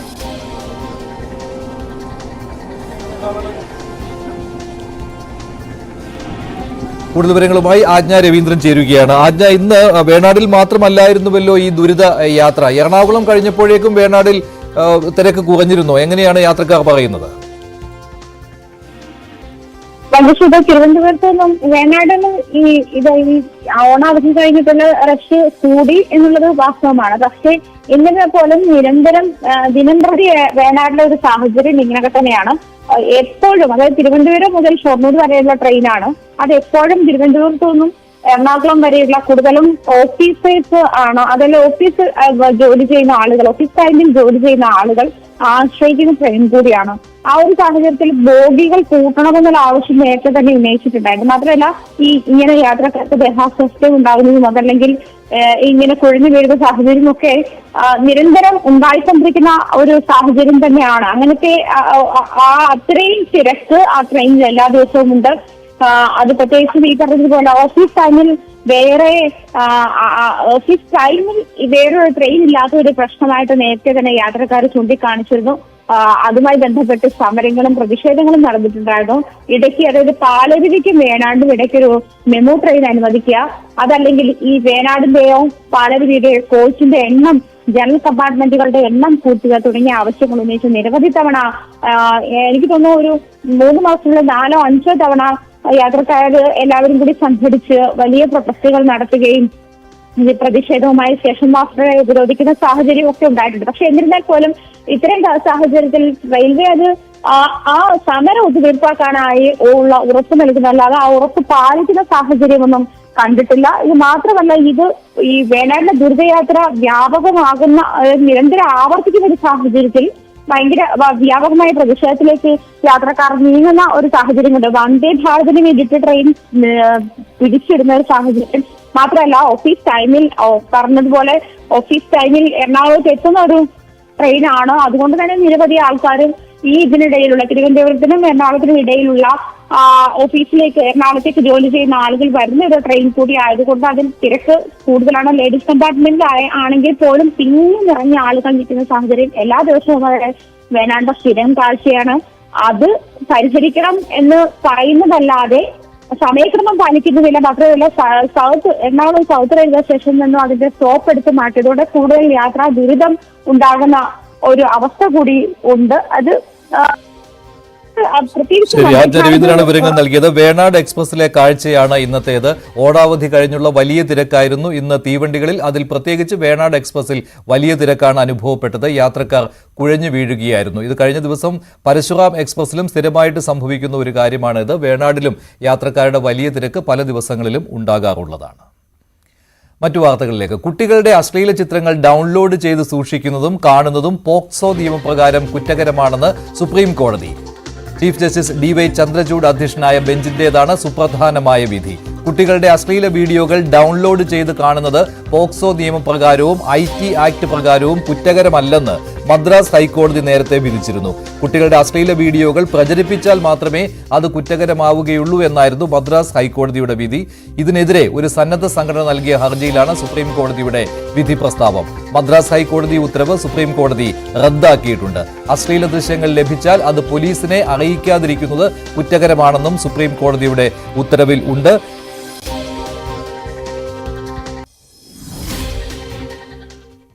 ഇപ്പോൾ PV അൻവർ മാധ്യമങ്ങളെ കാണുകയാണ്. ഫോറസ്റ്റ് ഉദ്യോഗസ്ഥരുടെ ഞാൻ പറഞ്ഞത് തന്നെ വാസ്തവം. ഈ പറഞ്ഞത് ഞാൻ കേരളത്തിന്റെ നിയമസഭയിലും പറഞ്ഞിട്ടുണ്ട്. ഈ പന്നിശല്യം സഭയിൽ ഉന്നയിച്ചപ്പോ ഇവര് കൊടുത്ത റിപ്പോർട്ട് നിലമ്പൂരിൽ 2000 പന്നികളുണ്ട്. ഞാനന്ന് ബഹുമാനപ്പെട്ട ഈ മിനിസ്ട്രിയില്ല, കഴിഞ്ഞ മിനിസ്ട്രിയിൽ അന്ന് രാജ്യ മിനിസ്റ്ററോട് ഞാൻ പറഞ്ഞു 2 വാഗൺ തീവണ്ടി ഇങ്ങോട്ട് അയക്കാൻ 50,000 പന്നിനെ ഞാൻ കയറ്റി വിട്ടു കൊടുക്കാന്ന് പറഞ്ഞു നിലമ്പൂരിൽ. അപ്പൊ ഇതാണ് ഇതിന്റെ സ്ഥിതി. ഒരു ജനകീയ മുഖമില്ല. ഏത് ഭരണകക്ഷിയാണെങ്കിലും ആ ഗവൺമെന്റിനെ ജനങ്ങൾക്കെതിരാക്കും. ഈ കഴിഞ്ഞ പാർലമെന്റ് തെരഞ്ഞെടുപ്പിൽ വളരെ കൃത്യമായിട്ട് ഈ മലയാള 10-60 നിയമസഭാ മണ്ഡലമുണ്ട്. ജനങ്ങൾ 10-15% ഗവൺമെന്റിനെതിരെ വോട്ട് ചെയ്യുന്നതിന്റെ പ്രധാന കാരണം ഈ ഉദ്യോഗസ്ഥരുണ്ട്. ഇത് സർക്കാരിനെതിരാണല്ലോ, ഇത് സർക്കാരിനെതിരല്ലോ, ഈ ഉദ്യോഗസ്ഥർ ചെയ്യുന്ന തോന്നിവാസത്തിനെതിരാണ്. ഇപ്പൊ നിങ്ങൾ തന്നെ കണ്ടല്ലോ, 15 കോടി രൂപയുടെ പ്രൊജക്ട് ഇവിടെ വർക്ക് ചെയ്യുന്ന അതിന്റെ ഉദ്ഘാടനമാണ്. 6-7 ബിൽഡിംഗ് ആണ്. എന്ത് ആവശ്യത്തിന് നിലവിലുള്ള ബിൽഡിങ്ങുകളുണ്ട്, അത്യാവശ്യം ചെയ്തോട്ടെ, കുഴപ്പമില്ല. ഇവിടെ മനുഷ്യര് ഈ മൃഗശല്യം കൊണ്ട് പുറത്തിറങ്ങാൻ കഴിയുന്ന സ്ഥിതിയാ നിലമ്പൂര്. 70% ഫോറസ്റ്റാണ് നിലമ്പൂരിൽ. അവിടെ ഫെൻസിങ് ചെയ്യാൻ പൈസ ഉപയോഗിക്കുന്നതിന് പകരം വളരെ ഭാഗികമായ കണ്ണിൽ പൊടിയിലുള്ള ഒരു എമൗണ്ട് ഫെൻസിങ്ങിന് എടുത്തിട്ട് ബാക്കി മുഴുവൻ ഈ കെട്ടിടം അവരുടെ സൗകര്യം നിങ്ങൾ കാണും. നിങ്ങളൊന്ന് ഫോട്ടോ എടുത്ത് കൊടുക്ക്. ഇതിന്റെ തൊട്ടപ്പുറത്ത് ഒരുപാട് കെട്ടിടം വെറുതെ കിടക്കുന്നത്. ഇതിന്റെ 10-1 പൈസ ഉണ്ടെങ്കിൽ അത് എന്താ പറയാ, റിനോവേറ്റ് ചെയ്ത് കഴിഞ്ഞാൽ നിങ്ങളൊക്കെ ഈ നാട്ടുകാരെ നിങ്ങൾക്ക് അറിയാലോ,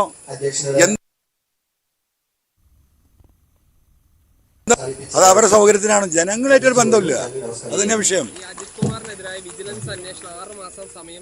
no more Ajith Kumar after the report only. Thank U.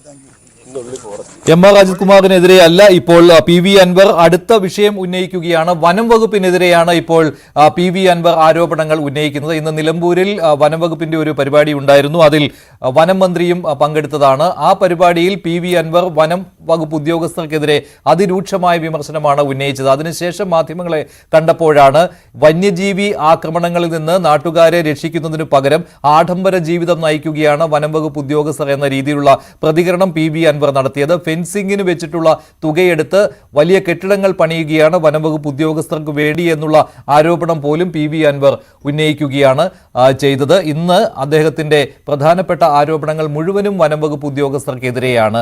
കാടിനോട് ചേർന്നുള്ള പ്രദേശമാണ് നിലമ്പൂർ. അതിനാൽ തന്നെ അവിടുത്തെ ജനങ്ങളുടെ പ്രശ്നമാണ് താൻ ഉന്നയിക്കുന്നത് എന്നാണ് പി.വി. അൻവർ പറയുന്നത്. അതോടൊപ്പം തന്നെ കഴിഞ്ഞ ദിവസങ്ങളിൽ ഉന്നയിച്ച ആരോപണങ്ങൾ അത് ഇനി ആവർത്തിക്കുന്നില്ല എന്ന് പി.വി. അൻവർ ഫേസ്ബുക്ക് പോസ്റ്റിലൂടെ വ്യക്തമാക്കിയതാണ്. ഇന്ന് മാധ്യമങ്ങൾ ചോദിച്ചപ്പോഴും അദ്ദേഹം അക്കാര്യങ്ങൾ പറയാൻ വിസമ്മതിക്കുകയായിരുന്നു.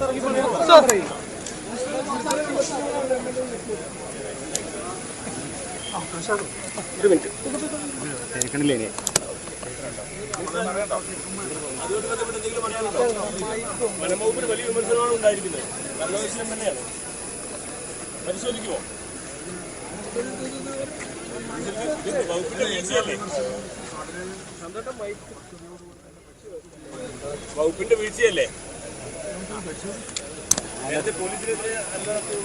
പോട്ടെ.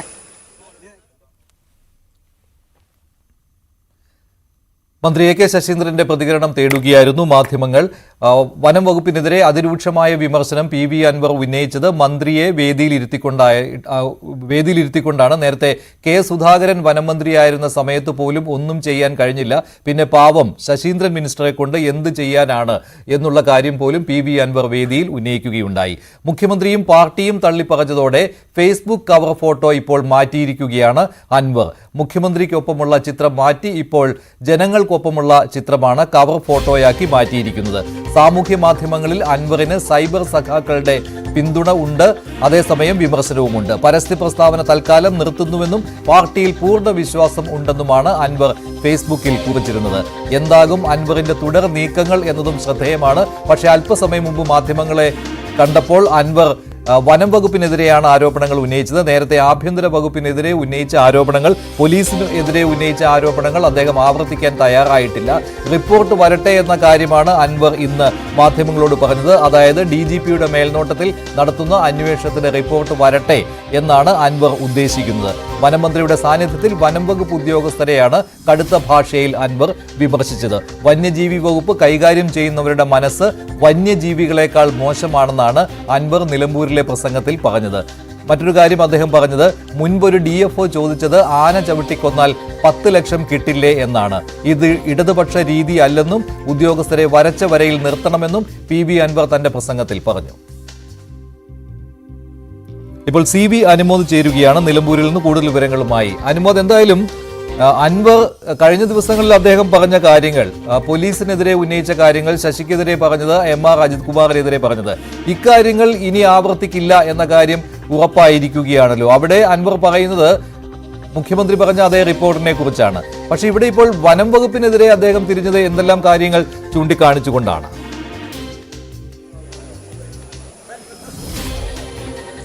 മഞ്ജുഷ, DGPയുടെ റിപ്പോർട്ട് വരുന്നത് വരേക്ക് ഇനി ഇക്കാര്യത്തിൽ പറയില്ല, നോ മോർ അജിത് കുമാർ എന്നാണ് അദ്ദേഹം ഇക്കാര്യത്തിൽ ആദ്യം നമ്മുടെ ചോദ്യങ്ങൾക്ക് പ്രതികരിച്ചത്.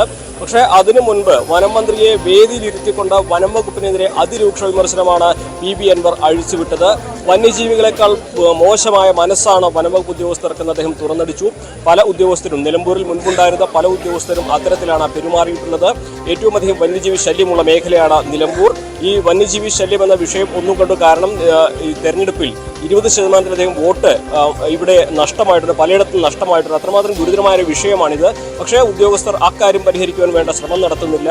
ഹാങ്ങിങ് ഫെൻസ് പോലെ ഇതിന് ഫലപ്രദമായ സംവിധാനങ്ങൾ ഒരുക്കുന്നതിന് പകരം കോടികൾ മുടക്കി കെട്ടിടങ്ങൾ അനാവശ്യമായി പണിയുകയാണ് വനം വകുപ്പ്. ഇതെല്ലാം തന്നെ നിയന്ത്രിക്കേണ്ടതുണ്ട്. ഇതൊക്കെ താൻ ചോദിക്കാൻ ചെന്നു കഴിഞ്ഞാൽ മറ്റൊരു തരത്തിലാകും ഇതുണ്ടാവുക. അതുകൊണ്ടാണ് തനിക്ക് അധികാരമുണ്ടെങ്കിൽ ഇവരെയൊക്കെ സർവീസിൽ നിന്ന് പറഞ്ഞയക്കുമായിരുന്നു എന്ന തരത്തിലേക്കാണ് അൻവറുടെ പ്രതികരണം ഉണ്ടായിട്ടുള്ളത്. അതേസമയം തന്നെ 1972 വന്യജീവി നിയമം പൊളിച്ചെഴുതണമെന്നാവശ്യപ്പെട്ട് താൻ സുപ്രീം കോടതിയെ സമീപിച്ചെന്നും സുപ്രീം കോടതി വിശദമായ വാദം കേട്ട ശേഷം ഇത് ഹൈക്കോടതിയെ സമീപിക്കാൻ നിർദ്ദേശിച്ചുവെന്നും അൻവർ പറഞ്ഞു. ഈ ഒരു വിഷയത്തിൽ വന്യജീവി വകുപ്പ് കക്ഷി ചേരണമെന്നാവശ്യപ്പെട്ട് അൻവർ തയ്യാറാക്കിയ നിവേദനം ഈ സദസ്സിൽ വെച്ച് തന്നെ മന്ത്രിക്ക് സമർപ്പിക്കുകയും ചെയ്തു. എന്താണെങ്കിലും വലിയ ഇപ്പോൾ PB അൻവർ MLA ഈ ഒരു നിർമ്മാണം നടന്ന ഇടങ്ങളിലേക്ക് പോവുകയാണ് എന്നാണ് തോന്നുന്നത്. നമുക്ക് അതിൻ്റെ ദൃശ്യങ്ങൾ കൂടി ഒന്ന് പ്രേക്ഷകരിലേക്ക് എത്തിക്കാം. തത്സമയം ഇപ്പോൾ നിർമ്മാണം നടന്ന കെട്ടിടങ്ങൾ, അല്ലെങ്കിൽ ഇവിടെ നിലവിൽ തന്നെ ഒരുപാട് കെട്ടിടങ്ങളുണ്ട്, അതിന് പുറമെയാണ് വീണ്ടും കെട്ടിടങ്ങൾ നിർമ്മിച്ചിരിക്കുന്നത് എന്നാണ് PB അൻവർ നേരത്തെ പറഞ്ഞിരുന്നത്. അത് ഫെൻസിങ്ങിനായിട്ട് അനുവദിച്ച തുകയെടുത്ത് വനംവകുപ്പിന്റെ ഉദ്യോഗസ്ഥർ സ്വന്തമായി കെട്ടിടങ്ങൾ പണിയുന്നു എന്നുള്ള ഗുരുതരമായ ആരോപണമാണല്ലോ അൻവർ ഉന്നയിച്ചിരിക്കുന്നത്. അതായത് വന്യജീവി ആക്രമണങ്ങൾ തടയാൻ വേണ്ടി നൽകിയ തുകയാണ് ഇങ്ങനെ ചെലവഴിക്കുന്നതെന്ന്.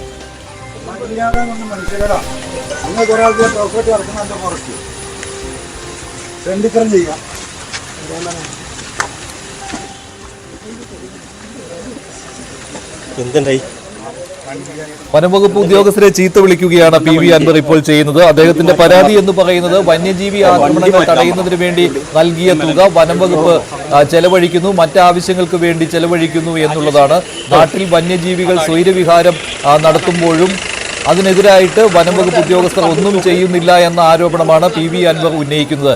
ഇക്കാര്യം അദ്ദേഹം വനം മന്ത്രിയെ വേദിയിൽ ഇരുത്തിക്കൊണ്ട് തന്നെ പറഞ്ഞിരുന്നു. അതിനുശേഷം മാധ്യമങ്ങളെ കണ്ടപ്പോഴും ഇത് പറഞ്ഞു. ഇപ്പോൾ വനംവകുപ്പ് പണിത കെട്ടിടങ്ങൾ കണ്ടതിന് ശേഷം അദ്ദേഹം വീണ്ടും അതേ സ്ഥലത്ത് തന്നെ തുടരുകയാണ്.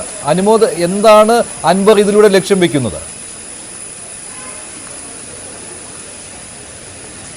മഞ്ജുഷ്, നേരത്തെ അദ്ദേഹം പോയത് വനംവകുപ്പ് ഉദ്യോഗസ്ഥരെ കാണാനാണ്. അദ്ദേഹത്തിന് വണ്ടി പാർക്ക് ചെയ്തതുമായി ബന്ധപ്പെട്ട ഏതോ ചില തർക്കങ്ങൾ ഇവിടെ ഉണ്ടായിരുന്നു. വണ്ടി ഇവിടെ നിന്ന് മാറ്റി പാർക്ക് ചെയ്യണമെന്ന നിർദ്ദേശം വനംവകുപ്പിൽ ആരോ നൽകിയിരുന്നു.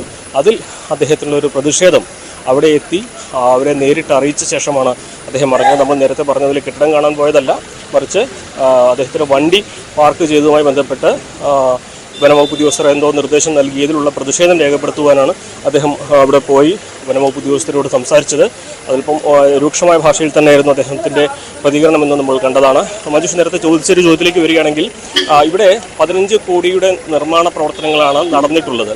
അദ്ദേഹം പറയുന്നത് ഫെൻസിങ്ങിൻ്റെ പണം ഇതിലേക്ക് മാറ്റിയെന്നല്ല, ഫെൻസിങ്ങിന് ഉപയോഗിക്കാൻ കഴിയുന്ന പണം, അല്ലെങ്കിൽ ഫെൻസിങ്ങിനാണ് ഇവിടെ ഏറ്റവും അധികം പണം ചെലവഴിക്കേണ്ടത്. അതിനുവേണ്ടി ഉപയോഗിക്കേണ്ട പണമാണ് ഈ കെട്ടിടങ്ങൾക്ക് വേണ്ടി മാറ്റിവെച്ചിരിക്കുന്നത്. അതായത് ഇത്തരം കെട്ടിടങ്ങൾ, അത്രയും അധികം കെട്ടിടങ്ങൾ ഇവിടെ ആവശ്യമില്ലെന്നും പകരം ജനങ്ങൾക്ക് ഉപകാരപ്രദമാവുന്ന തരത്തിൽ വന്യജീവി ശല്യം കുറയ്ക്കാനുള്ള നടപടികളാണ് ഇവിടെ വേണ്ടതെന്നും അതിനുള്ള നടപടികൾ വനംവകുപ്പിന്റെ ഭാഗത്ത് നിന്ന് ഉണ്ടാകുന്നില്ലെന്നും വിമർശനമാണ് അദ്ദേഹം ഉന്നയിച്ചിട്ടുള്ളത്. ഈ ഒരു കാട്ടിൽ എന്തുകൊണ്ട് വന്യജീവികൾ നാട്ടിലേക്ക് ഇറങ്ങുന്നു എന്നത് അവിടെ ഭക്ഷണവും വെള്ളവും കിട്ടാത്തതുകൊണ്ട്, അപ്പോൾ അതിനുള്ള സൗകര്യം അവിടെ ഒരുക്കേണ്ടതുണ്ട്.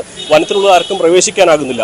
അവിടെ മൊട്ടപ്പറമ്പായി കിടക്കുകയാണ് കാട്. അവിടെ ഒരു മുളങ്കൂട്ടം ഉണ്ടാക്കുവാനോ കാട്ടിനുള്ളിൽ കുളം കുഴിക്കുവാനോ ആരും ശ്രമിക്കുന്നില്ല. അതിനെക്കുറിച്ച് അന്വേഷിക്കാൻ തന്നെ ആരും തയ്യാറാവുന്നില്ല, അല്ലെങ്കിൽ അവർക്ക് അന്വേഷിച്ചാൽ തന്നെ വിവരവും ലഭിക്കില്ല. അത്രമാത്രം കർശനമായിട്ടാണ് വനംവകുപ്പ് ഈ വിഷയങ്ങൾ നേരിടുന്നത്. അപ്പോൾ അങ്ങനെ ഒരു നിഗൂഢത ഈ വനംവകുപ്പ് കേന്ദ്രീകരിച്ച് ഉണ്ട് എന്നും ഇത് ജനങ്ങൾക്ക് ബാധ്യതയാകുന്നുണ്ടെന്നും ജനങ്ങളെ മനസ്സിലാക്കാതെയാണ് ഈ ഉദ്യോഗസ്ഥരുടെ പെരുമാറ്റമെന്നും ഒരു വന്യജീവി ആക്രമണം ഉണ്ടായാൽ എങ്ങനെ ജനങ്ങളോട് ഇടപഴകണമെന്നും ഇവിടുത്തെ ഉദ്യോഗസ്ഥർക്ക് അറിയില്ലെന്നും കെട്ടിടങ്ങൾ അനാവശ്യമായി നിർമ്മിച്ച് പണം തട്ടാനുള്ള നീക്കമാണ് ഇവിടെ നടക്കുന്നതെന്നും എന്നുള്ള ഗുരുതരമായിട്ടുള്ളൊരു ആക്ഷേപമാണ് പി വി അൻവർ MLA വനം മന്ത്രിയെ വേദിയിലിരുത്തിക്കൊണ്ട് നിലമ്പൂരിൽ നിന്ന് അനുമോദാണ് വിവരങ്ങൾ നൽകിയത്. ഇപ്പോൾ വനം വകുപ്പിനെതിരെയാണ് പി വി അൻവർ തിരിച്ചിരിക്കുന്നത്. അതേസമയം ആഭ്യന്തര വകുപ്പിനെതിരെ ഇനി ഒന്നും മിണ്ടില്ല എന്നാണ് അൻവർ പറയുന്നത്.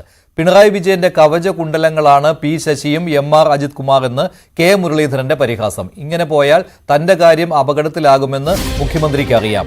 അൻവർ അല്ല ബിനോയ് വിശ്വം തുള്ളിയാലും പിണറായി വിജയൻ ഇവരെ വിടില്ല. ഇവരെ ഒഴിവാക്കിയാൽ രാജ്ഭവനിൽ പോയി രാജി കൊടുത്താൽ മതിയെന്ന് പിണറായി വിജയൻ അറിയാമെന്നും കെ മുരളീധരന്റെ പരിഹാസം.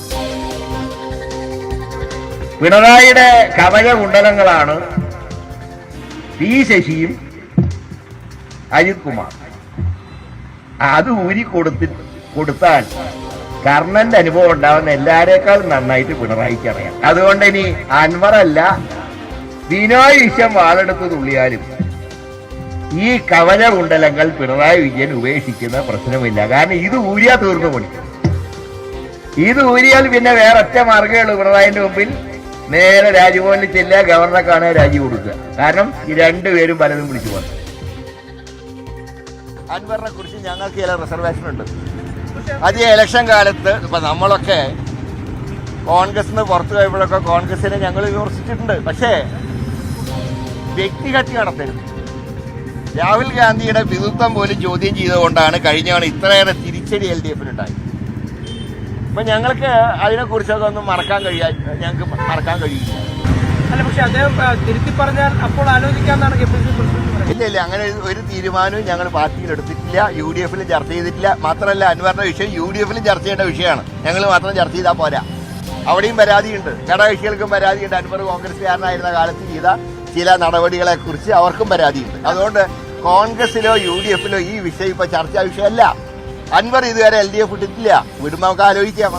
പി വി അൻവറിനെ UDF-ൽ എടുക്കുമോ എന്നുള്ള ചോദ്യത്തിനാണ് കെ മുരളീധരന്റെ മറുപടി. പി വി അൻവർ വിഷയത്തിൽ പാർട്ടിയും മുഖ്യമന്ത്രിയും പറഞ്ഞതാണ് കാര്യമെന്ന് മന്ത്രി വി അബ്ദുറഹ്മാൻ. ഒരു സംവിധാനത്തിൽ നിൽക്കുമ്പോൾ അതിന്റെ ചട്ടക്കൂടുണ്ട്, എല്ലാവരും അത് പാലിക്കണം.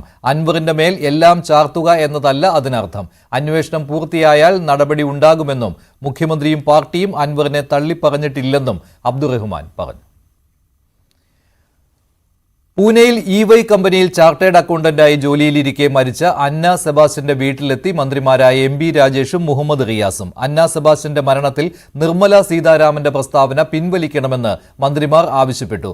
കോർപ്പറേറ്റ് പശ്ചാത്തലമുള്ള ധനമന്ത്രിയിൽ നിന്ന് വന്ന പ്രസ്താവനയിൽ അത്ഭുതമില്ലെന്ന് MB രാജേഷ് പറഞ്ഞു. കോർപ്പറേറ്റ് കമ്പനികളെ സംരക്ഷിക്കുന്ന ദാസ്യവേല ചെയ്യുകയാണ് കേന്ദ്ര സർക്കാർ എന്നായിരുന്നു മുഹമ്മദ് റിയാസിന്റെ പ്രതികരണം. ഈ ചൂഷണത്തിനെതിരെ നടപടിയെടുക്കേണ്ട കേന്ദ്ര സർക്കാരിലെ ധനകാര്യമന്ത്രി ഇതിനെ പിന്തുണച്ചുകൊണ്ട് രംഗത്ത് വന്നു എന്നതാണ്. നിർമ്മല സീതാരാമന്റെ പ്രസ്താവന നടുക്കമുളവാക്കുന്നതാണ്, ഹൃദയശൂന്യമാണ്. അവർ പറഞ്ഞത് സ്ട്രെസ് മാനേജ്മെന്റിനെ കുറിച്ചും വർക്ക് പ്രഷർ നേരിടാൻ കുട്ടികളെ പ്രാപ്തരാക്കേണ്ടതിനെ കുറിച്ചുമൊക്കെയാണ്. 24 മണിക്കൂറിൽ 16 മണിക്കൂർ ജോലി ചെയ്യിക്കുന്നതിനുള്ള പരിഹാരം സ്ട്രെസ് മാനേജ്മെന്റാണ്. നാട്ടിൽ നിയമമില്ലേ? ആ നിയമം നടപ്പാക്കേണ്ടവർ ആ നിയമലംഘനത്തിനും ഇമാതിരിയുള്ള ചൂഷണത്തിനുമെതിരെ നടപടിയെടുക്കേണ്ടവർ അവർക്കൊപ്പം നിൽക്കുകയാണ് ചെയ്യുന്നത്, ചൂഷകർക്കൊപ്പം നിൽക്കുകയാണ്. നിർമ്മല സീതാരാമനിൽ നിന്ന് അങ്ങനെ പ്രസ്താവന വന്നതിൽ അത്ഭുതപ്പെടേണ്ട കാര്യമില്ല. കാരണം അവരുടെ പശ്ചാത്തലം തന്നെ കോർപ്പറേറ്റ് പശ്ചാത്തലമാണ്. കോർപ്പറേറ്റ് കമ്പനിയിലെ ജോലി രാജിവെച്ച് അതിനേക്കാൾ ലാഭകരമായിട്ടുള്ള ഏർപ്പാടാണെന്ന നിലയിൽ രാഷ്ട്രീയത്തിലേക്ക് വന്ന ഒരാളാണല്ലോ നിർമ്മല സീതാരാമൻ. സാമ്പത്തിക ലാഭം കൊയ്യുന്ന ഡ്രാക്കുളകളായി ഇത്തരം IT കമ്പനികൾ മാറിയിരിക്കുകയാണ്. ആ ഡ്രാക്കുളകളെ നിയന്ത്രിക്കേണ്ട ഉത്തരവാദിത്തമുള്ള ധനകാര്യമന്ത്രി നിർമ്മല സീതാരാമന്റെ പ്രസ്താവന ഡ്രാക്കുളയുടെ സംരക്ഷകയായി നിർമ്മല സീതാരാമൻ മാറുന്നതിന് തുല്യമായി മാറിയിരിക്കുകയാണ്. ഇത്തരം മെന്റൽ സ്ട്രെസ്സിനെ എങ്ങനെ നേരിടണമെന്നുള്ളത് വീട്ടിൽ നിന്നും പഠിപ്പിക്കണമെന്നാണ് ഇന്ത്യയുടെ ഒരു ഉത്തരവാദിത്തപ്പെട്ട സ്ഥാനത്തിരിക്കുന്ന ധനമന്ത്രി പറഞ്ഞിരിക്കുന്നത്. ഇതുമായി ബന്ധപ്പെട്ട് ഒരു ഭാഗത്ത് അന്വേഷണം പ്രഖ്യാപിച്ചിരിക്കുകയാണ് ഒരു മന്ത്രി ഇങ്ങനെയൊരു നിലപാടെടുക്കുന്നത്. അന്വേഷണം നടത്തി ചൂഷണം നടത്തിയ കോർപ്പറേറ്റ് കമ്പനിയെയും നാളെ ഇത് ആവർത്തിക്കാതിരിക്കാൻ അതിലൂടെ നിയമം കൊണ്ടുവരേണ്ട കേന്ദ്ര സർക്കാരിന്റെ മറ്റൊരു പ്രതിനിധി ഇത് വീട്ടുകാരുടെ കുഴപ്പമാണെന്ന് തോന്നുന്ന നിലയിലേക്കുള്ള പ്രസ്താവന ഇറക്കിയിരിക്കുകയാണ്.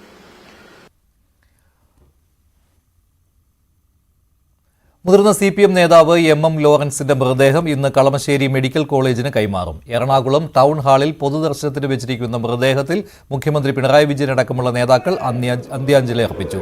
വൈകിട്ട് 4 മണി വരെയാണ് ടൗൺ ഹാളിൽ പൊതുദർശനം.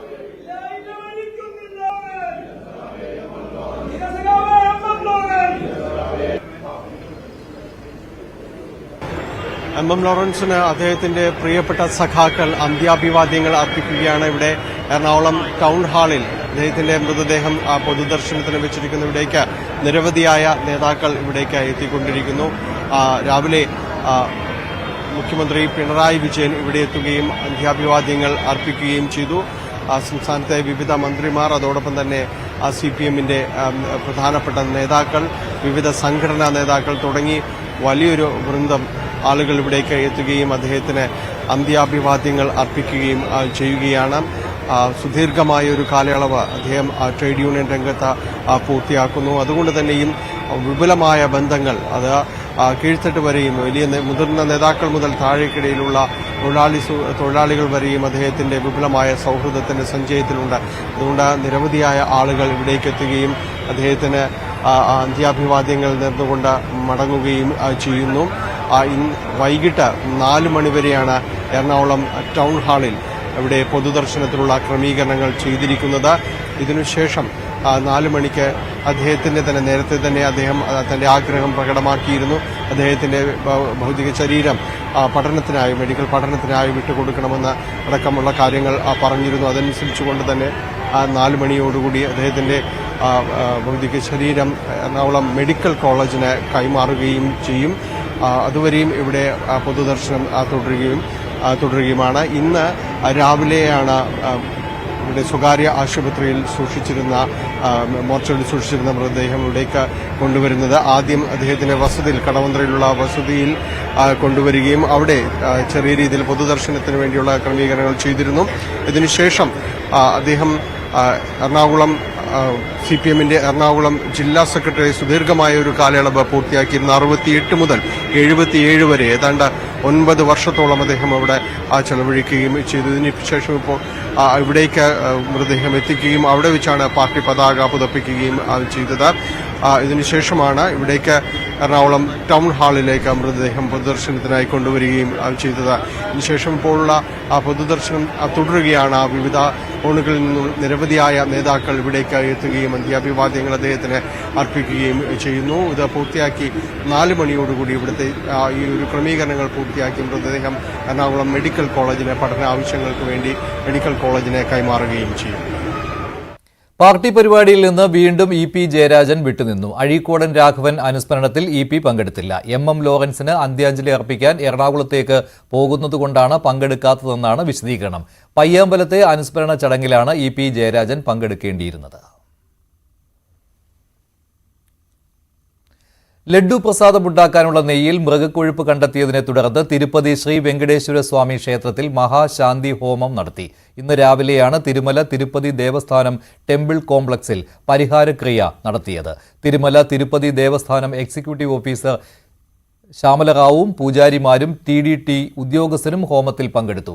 തമിഴ്നാട് ആസ്ഥാനമായുള്ള AR ഡയറി പ്രൊഡക്ട്സ് ആണ് ലഡ്ഡു പ്രസാദമുണ്ടാക്കാനുള്ള നെയ്യ് TTDക്ക് നൽകിയിരുന്നത്.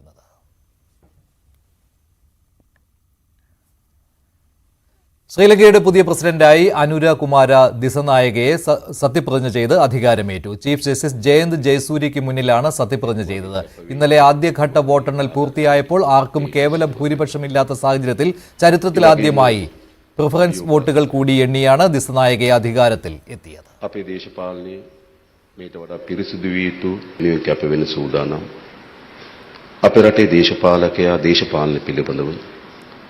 පුදුපුරවේශයන්ගේ තිබෙන්නේ අයහපත් අදහසක්, ඒ සුදුසු නැති තැනක් වගේ අදහසක් තිබෙන්නේ.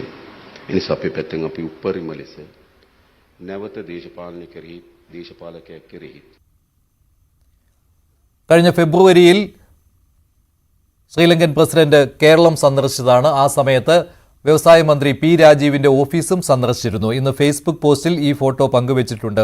P രാജീവ് അത് മാത്രമല്ല, അദ്ദേഹവുമായുള്ള ബന്ധത്തെക്കുറിച്ചും അദ്ദേഹം ഫേസ്ബുക്ക് പോസ്റ്റിൽ പറയുന്നുണ്ട്. ശ്രീലങ്കൻ പ്രസിഡന്റിനെ അഭിനന്ദിച്ചുകൊണ്ടുള്ള ഫേസ്ബുക്ക് പോസ്റ്റിലാണ് P രാജീവ് ഇക്കാര്യം പറഞ്ഞത്. ജമ്മു കശ്മീരിലെ രണ്ടാം ഘട്ട വോട്ടെടുപ്പിനുള്ള പരസ്യപ്രചാരണം ഇന്ന് അവസാനിക്കുകയാണ്. ബുദ്ഗാം, ശ്രീനഗർ, ഗന്ദർബാൽ, പൂഞ്ച്, രജൌരി ജില്ലകളിലായി 26 മണ്ഡലങ്ങളിലാണ് രണ്ടാം ഘട്ടത്തിൽ വോട്ടെടുപ്പ് നടക്കുന്നത്.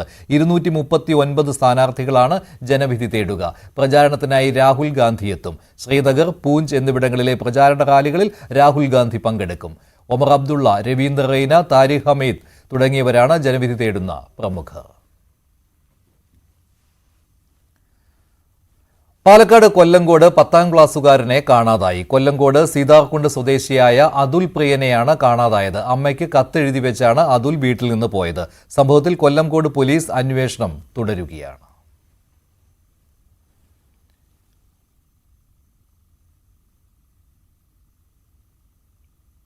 എറണാകുളം പള്ളുരുത്തി സ്വദേശി ആദം ജോ ആന്റണിയെ കാണാതായിട്ട് 57 ദിവസമായി. കൊച്ചിയിൽ നിന്ന് സൈക്ലിംഗിനായി പോയ 20 വയസ്സുകാരനെ കണ്ടെത്താനാകാതെയാണ് ഇപ്പോഴും പോലീസ് അന്വേഷണം തുടരുന്നത്. കൊച്ചിൻ ഷിപ്പ്യാർഡിന് സമീപമാണ് ആദമിനെ അവസാനമായി കണ്ടത്.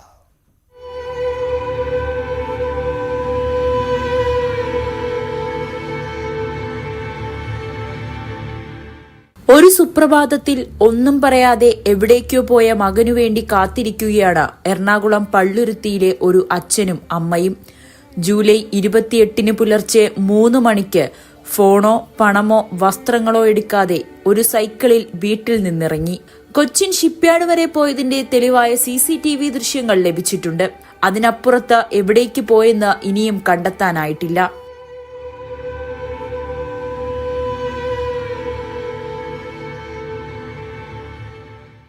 ഫസ്റ്റ് CCTV ഫുട്ടേജ് കിട്ടുന്നത് 3:19 പിന്നെ തേവര വരെയുള്ള CCTV ഫുട്ടേജ് നമുക്ക് കിട്ടിയിട്ടുണ്ട്. അതൊരു 3:45 ഒക്കെ ആവുമ്പോ ആ സമയത്താണ്. അപ്പൊ അവിടം വരെയുള്ള CCTV ഫുട്ടേജുകളിലും ഇവൻ സാധാരണ പോകുന്ന പോലെ തന്നെ സൈക്ലിങ്ങിന് പോയിട്ടുണ്ടെന്നാണ്. അപ്പൊ ഈ നേരത്തെ പോകുന്നത് നമ്മൾ ഇടയ്ക്ക് അവരോട് ചോദിച്ചിട്ടുണ്ടെങ്കിലും പോയി വന്നതിന് ശേഷം എനർജറ്റിക് ആയിട്ടിരുന്ന് പഠിക്കാൻ വേണ്ടിയാണ് അങ്ങനെ നേരത്തെ പോണത്. ചില സമയങ്ങളിൽ അവൻ പോയിട്ട് തിരിച്ചു വന്നിരുന്ന് പഠിക്കും, അല്ലെങ്കിൽ കിടന്നുറങ്ങുന്നതാണ് ഞാൻ പലപ്പോഴും കണ്ടിട്ടുള്ളത്.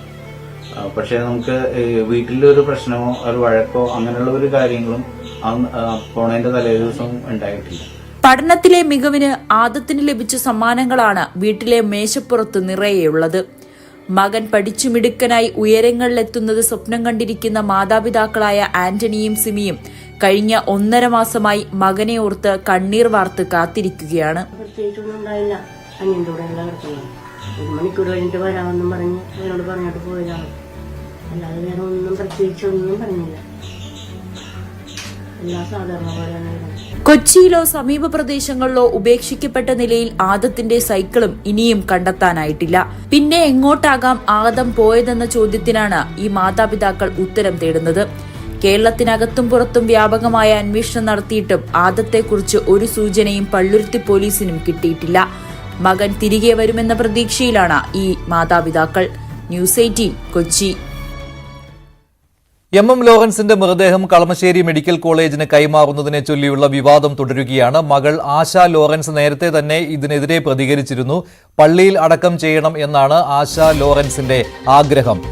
മെഡിക്കൽ പഠനത്തിന് വേണ്ടി വിട്ടുകൊടുക്കണം എന്നുള്ള തീരുമാനം ഇതിനകം എടുത്തിട്ടുള്ളതാണ്. പാർട്ടി ഇക്കാര്യം ഔദ്യോഗികമായി പറയുകയും ചെയ്തു. ഇന്ന് വൈകിട്ട് MM ലോറൻസിന്റെ മൃതദേഹം കളമശ്ശേരി മെഡിക്കൽ കോളേജ് ആശുപത്രിക്ക് മെഡിക്കൽ പഠനത്തിന് വേണ്ടി വിട്ടു നൽകുവാനിരിക്കെയാണ് ആശ ലോറൻസ് ഹർജിയുമായി ഇപ്പോൾ ഹൈക്കോടതിയെ സമീപിച്ചിരിക്കുന്നത്. മൃതദേഹം വിട്ടുകൊടുക്കരുത് എന്നാണ് ആശ ലോറൻസിന്റെ ഹർജിയിൽ പറയുന്നത്. കൂടുതൽ വിവരങ്ങളുമായി ആജ്ഞ രവീന്ദ്രൻ ചേരുകയാണ്. ആജ്ഞ, നേരത്തെ ആശ ലോറൻസ് പറഞ്ഞിരുന്നു മൃതദേഹം പള്ളിയിൽ അടക്കം ചെയ്യണമെന്ന്. ഇതേ ആവശ്യം തന്നെയാണോ ഇപ്പോൾ ഹൈക്കോടതിയിലും ഉന്നയിച്ചിരിക്കുന്നത്? മഞ്ജുഷ, അങ്ങനെ തന്നെയാണ്. കാരണം ഇന്ന് വൈകുന്നേരം 4 മണിയോടെ കളമശ്ശേരി മെഡിക്കൽ കോളേജിൽ മൃതദേഹം കൈമാറും. MM ലോറൻസിന്റെ മൃതദേഹം കൈമാറുമെന്നാണ് ഔദ്യോഗികമായി അറിയിക്കുന്നത്. അതനുസരിച്ചിട്ടാണ് ഇന്ന് രാവിലെ 8 മണിയോടുകൂടി പാർട്ടി CPM സംസ്ഥാന ജില്ലാ ഓഫീസായിരുന്ന ജനറൽ സെന്ററിലും അതുപോലെ തന്നെ കലൂർ ടൗൺ ഹാളിലും പൊതുദർശനത്തിൽ വെച്ചിരുന്ന ഒരു സാഹചര്യം ഉണ്ടായത്. അതിനുശേഷം ഇത് പൊതുദർശനത്തിൽ വെച്ചതും CPMന്റെ ജില്ലാ ഓഫീസിലാണ് പൊതുദർശനം തുടങ്ങിയത് തന്നെ. അതിനുശേഷമാണ് ടൗൺ ഹാളിലേക്ക് മാറ്റിയിരുന്നത്. വൈകുന്നേരം 4 മണിയോടുകൂടി ഈ കളമശ്ശേരി മെഡിക്കൽ കോളേജിന് മൃതദേഹം കൈമാറുമെന്നാണ് അറിയിച്ചിരുന്നത്. പക്ഷെ നേരത്തെ തന്നെ ഈ മകൾ ആശ ലോറൻസ് ഇത്തരത്തിലുള്ള ഒരു ആവശ്യം ഉന്നയിച്ച് വന്നിരുന്നു. അതായത് അതായത് അച്ഛൻ ഒരു കാലത്തും ഇങ്ങനെ തന്റെ മൃതദേഹം മെഡിക്കൽ കോളേജിൽ നിന്ന് കൈമാറണം എന്ന് ആവശ്യപ്പെട്ടിരുന്നില്ല. അതുകൊണ്ട് തന്നെയല്ല, അദ്ദേഹം ഇടവക അംഗമായിരുന്നു. അതുകൊണ്ട് തന്നെ പള്ളിയിൽ സംസ്കരിക്കണം, അതായത് ക്രിസ്ത്യൻ മതാചാരപ്രകാരമുള്ള സംസ്കാര ചടങ്ങുകൾ അദ്ദേഹത്തിന്റെ മൃതദേഹത്തിനും നൽകണം എന്ന് പറയുന്ന അതുകൊണ്ട് ആ ഒരു സാഹചര്യത്തിലാണ്. പക്ഷെ ഇത് ഔദ്യോഗികമായി MM ലോറൻസ് തന്നെ അദ്ദേഹം നിരീശ്വരവാദിയായിരുന്നു. അദ്ദേഹം തന്റെ മൃതദേഹം മെഡിക്കൽ കോളേജിന് കൈമാറണം, മെഡിക്കൽ പഠനത്തിന് വിദ്യാർത്ഥികൾക്കായി വിട്ടുകൊടുക്കണമെന്ന് ആവശ്യപ്പെട്ടിരുന്നുവെന്ന് ഔദ്യോഗികമായി CPM സ്ഥിരീകരിക്കുന്നുമുണ്ട്. ഇതിനകത്ത് ഒരു സാധ്യതയുള്ളത്, ഇതെവിടെയെങ്കിലും MM ലോറൻസ് ബില്ലായി തയ്യാറാക്കിയിട്ടുണ്ടെങ്കിൽ മാത്രമേ ഇതിന് ഒരു സാഹചര്യം, അതായത് അദ്ദേഹത്തിന്റെ താല്പര്യം അങ്ങനെയാണ് എന്ന് തെളിയിക്കാൻ പറ്റുന്ന ഒരു അവസ്ഥയിലാണ് ഇപ്പോൾ ഉള്ളത്. എന്തായാലും ഉച്ചയ്ക്ക് ശേഷം ഹൈക്കോടതി കേസ് ഹർജി പരിഗണിക്കും. രവീന്ദ്രനാണ് വിവരങ്ങൾ നൽകിയത്. MM ലോറൻസിന്റെ മൃതദേഹം മെഡിക്കൽ പഠനത്തിന് വേണ്ടി കളമശ്ശേരി മെഡിക്കൽ കോളേജ് ആശുപത്രിക്ക് വിട്ടു നൽകുവാനാണ് പാർട്ടിയുടെ തീരുമാനം.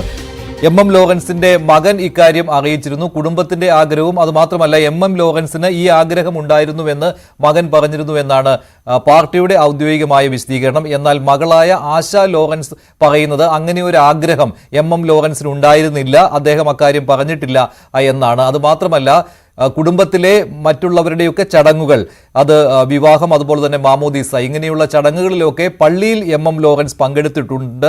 അതുകൊണ്ട് തന്നെ അദ്ദേഹം നിരീശ്വരവാദി ആയിരുന്നില്ല എന്നുള്ള കാര്യവും MM ലോറൻസിന്റെ മകൾ കഴിഞ്ഞ ദിവസം പറഞ്ഞിരുന്നു. അതുകൊണ്ട് തന്നെ MM ലോറൻസിനെ പള്ളിയിൽ അടക്കം ചെയ്യണം എന്നുള്ളതാണ് MM ലോറൻസിന്റെ മകളുടെ ആഗ്രഹം. ഇതിനുവേണ്ടിയാണ് അവർ ഇപ്പോൾ ഹൈക്കോടതിയെ സമീപിച്ചിരിക്കുന്നത്.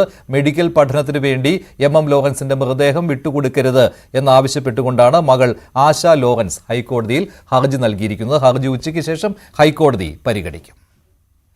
ഇനി സ്വർണം വെള്ളി നിരക്കുകൾ കൂടി നോക്കാം. കവിത ഗോൾഡ് ആൻഡ് ഡയമണ്ട്സ് ഇന്നത്തെ സ്വർണം വെള്ളി നിരക്കുകൾ നിങ്ങൾക്കായി സമർപ്പിക്കുന്നത് Kavitha gold and diamonds. Choose your special.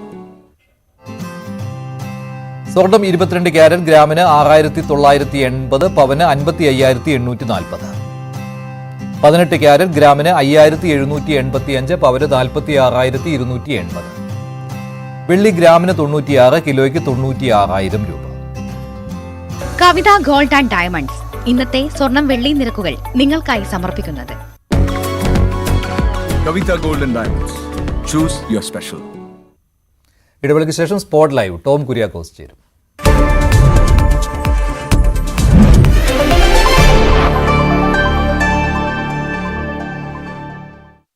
ആദ്യഘട്ടത്തിൽ ഇന്ദ്രപാൽ അദ്ദേഹം ഇവിടെ ഇത്തരത്തിലുള്ള പരിശോധന നടത്തുകയും ഈ ലോറിയുടെ ലോഹഭാഗങ്ങൾ, വലിയ ബെൻസ് വാഹനത്തിന്റെ ലോഹഭാഗങ്ങൾ കണ്ടെത്തുന്ന സാഹചര്യം ഒക്കെ ഉണ്ടായിരുന്നു.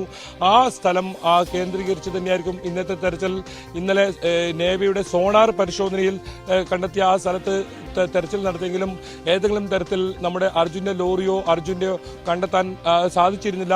ഏറ്റവും ഒടുവിലായി വൈകിട്ട് നടത്തിയ ഡ്രഡ്ജർ ഉപയോഗിച്ച്, ദൃശ്യങ്ങൾ കാണുന്ന ആ ഡ്രഡ്ജർ ഉപയോഗിച്ച് വൈകിട്ട് നടത്തിയ തെരച്ചിലാണ് ഇത്തരത്തിൽ നിർണായകമായ ഒരു സൂചനകൾ ലഭിക്കുന്നതും വിവരങ്ങൾ ലഭിക്കുന്നതും ഈ അസ്ഥി ലഭിക്കുന്നതും. എന്തായാലും DNA പരിശോധന ഫലം അതും വളരെ നിർണായകമാണ്. അത് ഇന്ന് വൈകിട്ടോടോ അല്ലെങ്കിൽ നാളെ രാവിലെയോടോ കൂടി ലഭിക്കുമെന്നാണ് നമുക്ക് ലഭിക്കുന്ന വിവരം. എന്തായാലും അതിനായുള്ള കാത്തിരിപ്പാണ്. അത് ഇനി നമ്മുടെ പ്രിയപ്പെട്ട അർജുൻ്റെതാണോ അതല്ല രണ്ടുപേർ കൂടി, കന്നഡികരായ രണ്ടുപേർ കൂടി കാണാതായിട്ടുണ്ട്, അവർക്കും കൂടി വേണ്ടിയുള്ള തെരച്ചിലാണിത്. ലോകേഷും ജഗന്നാഥും ഇനി അവരുടേതാണോ അതാണ് അറിയേണ്ടത്. എന്തായാലും ആ ലോറി ഉണ്ട്, ആ ലോറിയുടെ സാന്നിധ്യം ഉണ്ട് എന്ന് പറയുന്ന സ്ഥലത്തിന് സമീപമായാണ് ഇത്തരത്തിൽ ഈ അസ്ഥി ലഭിച്ചത് എന്നത് അർജുൻ്റെതാകാമെന്ന ഒരു സൂചനയിലേക്ക് കാര്യങ്ങൾ വരുന്നു. അതിനിടയിൽ തന്നെ ഇത് മനുഷ്യൻ്റെതാണോ അല്ല മൃഗങ്ങളോ മറ്റോ ആണോ എന്ന കാര്യത്തിലും ഒരു സംശയമുണ്ട്. അതിനും സ്ഥിരീകരണം വരണം. ഏതായാലും ഇതൊക്കെ വലിയ നിർണായകമാണ്. ശിരൂർ ദൗത്യം അതിന്റെ അവസാനഘട്ട ദൗത്യം അത്രത്തോളം നിർണായകമായ ഘട്ടത്തിലേക്ക് പോവുകയാണ്. ഇന്നത്തെ തെരച്ചിൽ അതിനിർണായകമെന്ന് പറയേണ്ടി വരും. കാരണം ആ രീതിയിലുള്ള തെരച്ചിലായിരിക്കും. വളരെ സൂക്ഷ്മതയോടുകൂടി വേണം ഇനി ഇത്തരത്തിൽ തെരച്ചിൽ നടത്താൻ. കാരണം അവിടെ വലിയ തോതിലുള്ള മണ്ണും ചെളിയും ഒക്കെ ഉണ്ട്. അതൊക്കെ മാറ്റി ഇത്തരത്തിൽ എന്തെങ്കിലും കൂടുതൽ വസ്തുക്കൾ ഇന്നലെ ലഭിച്ചതുപോലെ ഈ അസ്ഥിയോ അതുപോലെ മനുഷ്യ ശരീരാവശിഷ്ടങ്ങളോ എന്തെങ്കിലും കിട്ടുമോ എന്ന അത്രത്തോളം സൂക്ഷ്മതയോടുകൂടിയുള്ള തെരച്ചിലായിരിക്കും ഉണ്ടാവുക. എന്തായാലും ഈ തിരച്ചിൽ നമ്മളും ഉണ്ടാവും. ഇവിടെ ഇത്തരത്തിൽ തത്സമയ വിവരങ്ങളുമായി തത്സമയ ദൃശ്യങ്ങളുമായി ന്യൂസ് 18 സംഘവും ഉണ്ടാവും. എന്തായാലും ആ വാർത്ത ആദ്യം പുറം ലോകത്തേക്ക് അറിയിക്കാൻ കഴിഞ്ഞു എന്നത് തന്നെയാണ് ന്യൂസ് 18നെ സംബന്ധിച്ചിടത്തോളം, നമ്മളെ സംബന്ധിച്ചിടത്തോളം ചാരിതാർത്ഥ്യം. കൃത്യമായ വിവരങ്ങൾ അത്തരത്തിൽ പ്രേക്ഷകർക്ക് എത്തിക്കാൻ ആദ്യഘട്ടത്തിലെ ആ ദൗത്യത്തിൽ ലോറിയുടെ സാന്നിധ്യം കണ്ടെത്തിയെന്ന വിവരം അത് ന്യൂസ് 18 കൃത്യമായി ഈ ഇന്ദ്രപാൽ അദ്ദേഹം അടയാളപ്പെടുത്തിയ CP4 എന്ന സ്ഥലത്ത് ലോറിയുടെ ലോഹഭാഗങ്ങൾ കണ്ടെത്തിയെന്ന് പറയുന്ന ആ സ്ഥലം അത് കൃത്യമായി ന്യൂസ് 18 നൽകാൻ സാധിച്ചു. അതിന് തൊട്ടു പിന്നാലെ വളരെ നിർണായകമായ ആ വിവരം, അസ്ഥി കിട്ടിയെന്ന വിവരം ഇന്നലെ രാത്രി 7:45 ന്യൂസ് 18 ആ വാർത്ത അറിയുന്നതും 8 മണിയോടുകൂടി തന്നെ ദൃശ്യങ്ങൾ ഉൾപ്പെടെ ആ അസ്ഥിയുടെ ദൃശ്യങ്ങൾ ഉൾപ്പെടെ DNA പരിശോധന ഫലത്തിൽ കൊണ്ടുപോകുന്നതിന് മുമ്പ് ആ അസ്ഥിയുടെ ദൃശ്യങ്ങൾ ഉൾപ്പെടെ ന്യൂസ് 18 പുറത്തുവിടുന്നു. ഏതായാലും 3 പേരുടെയും DNA